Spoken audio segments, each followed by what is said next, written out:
Life time science நேர்களுக்கு வணக்கங்க. இப்போ நம்ம பார்க்குறது என்னென்னா, ஆறில் ராகு இருந்தால் என்ன பண்ணும் அப்படிங்கிறது பொதுவாக நம்ம நிறையா வீடியோ போட்டோம். ஆறில் ராகு இருந்தால் பொதுவாக நல்ல பலன்களை வழங்கும் அப்படிங்கிறது பொதுவாக சொல்கிறது. லக்னத்துக்கு ஆறில் ராகு இருந்தால் நல்லது அப்படின்னு. ஆனால் ஆறில் ராகு இருந்தாலும் அந்த வீட்டதிபதி நல்லா இருக்கணும்.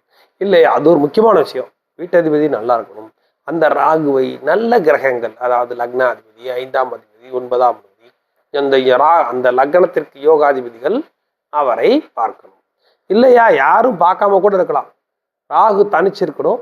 அந்த ராகு இருக்கு வீட்டதிபதி ஸ்ட்ராங்காக இருக்கணும். இதுதாங்க மெயின். அது எந்த லக்னமா இருந்தாலும் சரி. ஆனால் இப்போ நம்ம பேசிட்டு இருக்கிறது பொதுவாகவே இப்போ தொடர்ந்து வீடியோவில் வர்றதெல்லாம் வந்து லக்னத்துக்கு 6இல் ராகு இருந்தால் எப்படி இருக்கும் அப்படிங்கிறத நம்ம அனலைஸ் பண்ணிட்டே வர்றோம். அப்படி வரும்போது ஒருத்தர் கேட்டிருக்காரு கமெண்ட்ஸ்லையும், கடக லக்னங்க 6இல் ராகு எங்கெங்க வருவார்? தனுசுல வருவார். கடக லக்னம் 6இல் ராகு, 6ஆம் வீட்டில் இருக்கிறாருங்க. அந்த 6ஆம் வீட்டு அதிபதி குரு எங்கே இருக்கிறாரு? அப்புறம் அந்த ராகுவை யாரு பார்க்குறாங்க? இதாங்க மெயின்.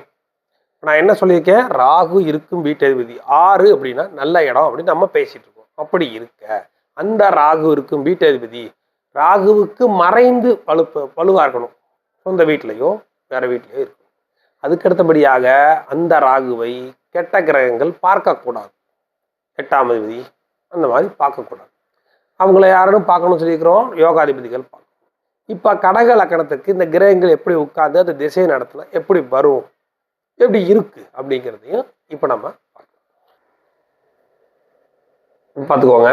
கடக லக்னங்க, இவர் மக நட்சத்திரம் 4ஆம் பாதம், 1973, 22/10/1973, ஒரு வருஷம் இருக்கிற மாதிரி மக நட்சத்திரம் 74 வரைக்கும் வச்சுட்டா சந்திர கேது திசை. அதுக்கடுத்தது சுக்கர திசை.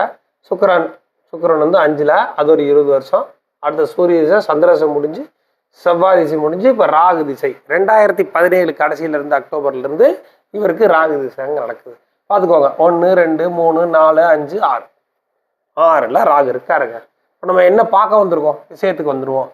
ராகு திசை வந்து 2017 நடக்குதுங்க.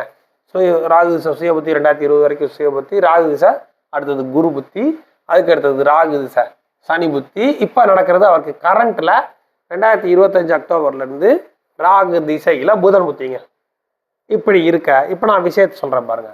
லக்னத்துக்கு 6ல் ராகுங்க. அந்த ராகு இருக்கிறது வீட்டதிபதி யாருங்க? குருங்க. அவர் குரு நீசம். எங்கே நீசங்க? 7ல் நீசம். சரிங்க. இப்போ 6ஆம் அதிபதி ராகுவை பார்க்கல. இருந்தாலும் நான் என்ன சொல்லியிருந்தேன், ராகு இருக்கு வீட்டதிபதி வேற இடத்துல ஆட்சியா இருக்கணும்னு சொன்னேன்.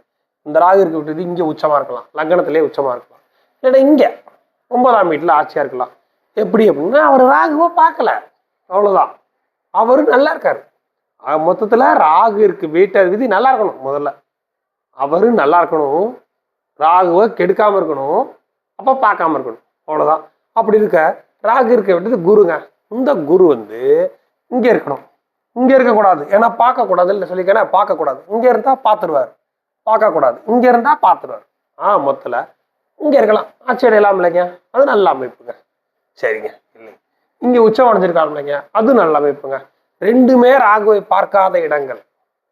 சரிங்க. இப்போ குரு இங்கே இருக்காருங்க, ராகுவை பார்க்கலைங்க, இருந்தாலும் இங்கே நீசமாயிட்டாருங்க. இப்போ நம்ம என்ன பேசிட்டு இருந்தோம், ஆட்சி அடையணும்னு சொல்லியிருந்தோம், உச்சம் அடையணும் இல்லையே. அந்த ராகு இருக்கு வீட்டதி நீசமாயிட்டாருங்களா. இப்போ அடுத்த விஷயத்துக்கு வர பாருங்க. ராகு இருக்கு வீட்டதிபதி நீசம். அடுத்தபடியா ராகுவை யாருங்க பார்க்குறா?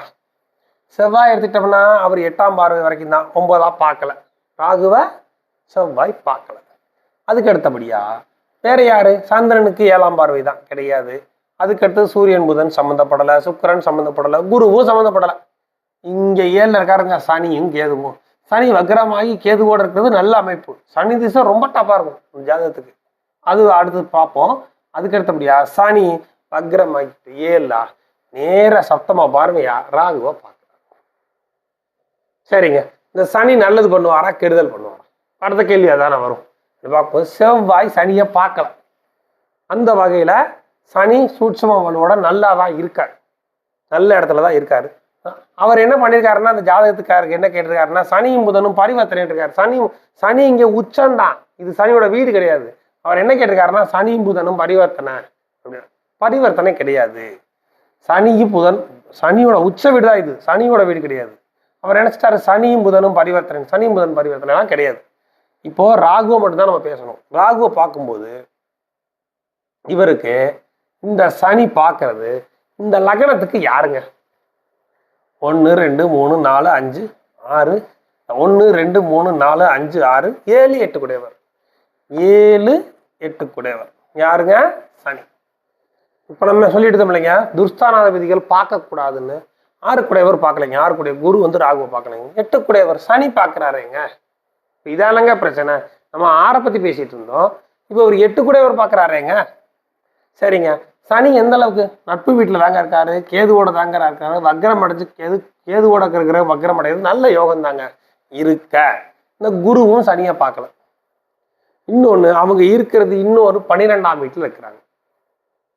ஆக மொத்தத்துல இப்போ இந்த ராகுவை 7 8 கோடி அஷ்டமாதிபதி சனி பார்க்கிறாருங்க.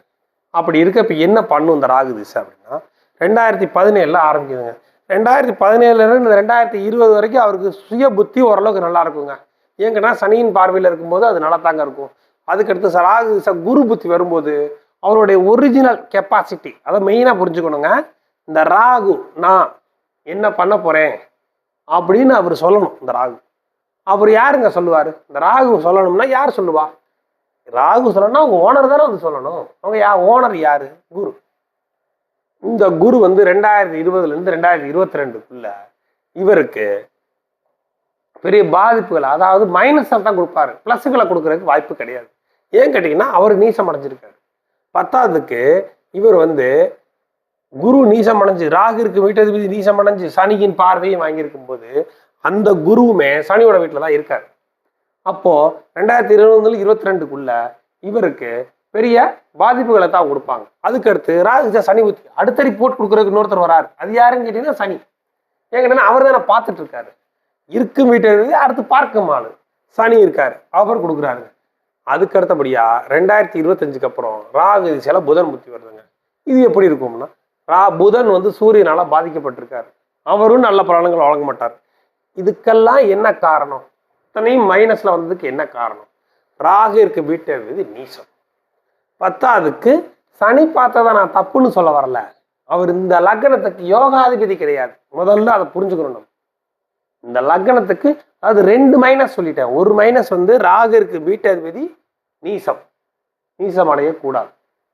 ராகு இருக்கு நீசம் அடைஞ்சா இங்க ராகு சேர்ந்திருந்தா அது யோகம். ஏன்னு கேட்டீங்கன்னா நீச கிரகங்கள் ராகுவோட சேர்றது யோகங்கிற கணக்கு. இங்க வந்து ராகு இருக்கு வீட்டதிபதி ஆகி அவர் நீசம் அடைகிறது, அவருக்கு வலு பெறாது, ராகு வலு பெற மாட்டார்.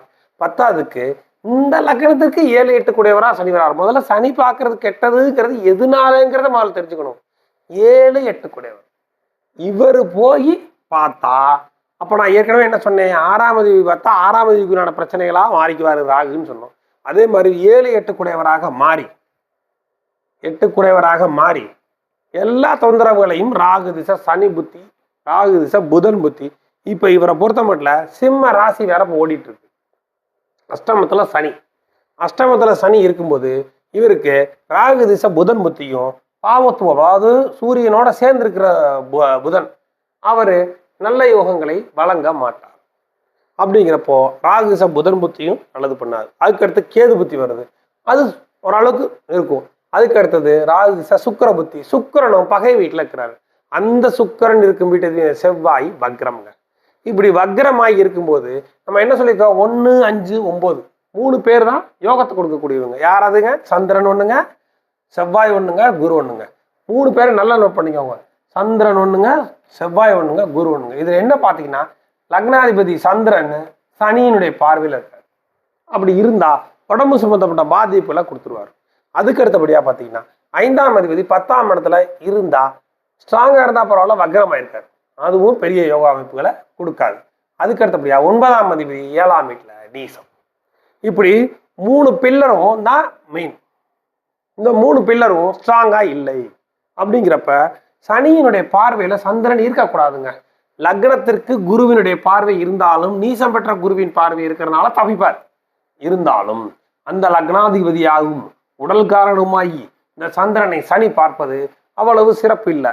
இப்போ இந்த அஷ்டம சனி நடக்க ராகு திசையில புதன் புத்திலாம் வரும்போது இவருக்கு உடம்பு சம்பந்த பாதிப்புகளை கொடுக்கும், பொருளாதார பிரச்சனைகளையும் இது கொண்டு வந்து கொடுக்கும். இது பெரிய அமைப்புகளை உருவாக்காது. அதுக்கு அடுத்தபடியா பார்த்தீங்கன்னா சூரியனும் புதனும் சேர்ந்து இருந்தாலும் சூரியன் அங்கே நீசம், சூரியனும் நல்ல பலனை வழங்குற இடமெல்ல இல்லை. இதுதாங்க, இதை பார்த்தா பார்த்துக்கணும். அப்போ 6ல் இருக்கிற ராகுவுக்கு இருக்கும் வீட்டதிபதி நீசம் அடையக்கூடாது, 7, 8 கூடிய அஷ்டமாதிபதி பார்க்கக்கூடாது. அப்போ அந்த ராகு திசை பெரிய யோக பலன்களை வழங்காது. அப்படியே ராகு திசை ராகு புத்தியிலையோ குரு புத்தியிலையோ கொடுத்திருந்தா அது கெடுபலன்களை தான் உருவாக்கும். அடுத்த புத்தியில கெடுபலன்களை தான் உருவாக்கும். ராகு திசை சுக்கிர புத்தி வரும்போதெல்லாம் இவருக்கு அது மைனஸாக தான் போய் முடியும். என்ன காரணம்? சுக்கிரன் இருக்கும் வீட்டதிபதியும் வக்ரம், ராகு இருக்கும் வீட்டதிபதியும் நீசம். அப்போ அது பெரிய பலன்களை அது வழங்காது. இப்படி தாங்க நம்ம பார்த்துக்கணும். இது கடக லக்னம் ராகு திசைக்கு ராகு இருக்கும் வீட்டதிபதியை பொறுத்து நம்ம இப்போ எடுத்திருக்கோம். Okay, thanks.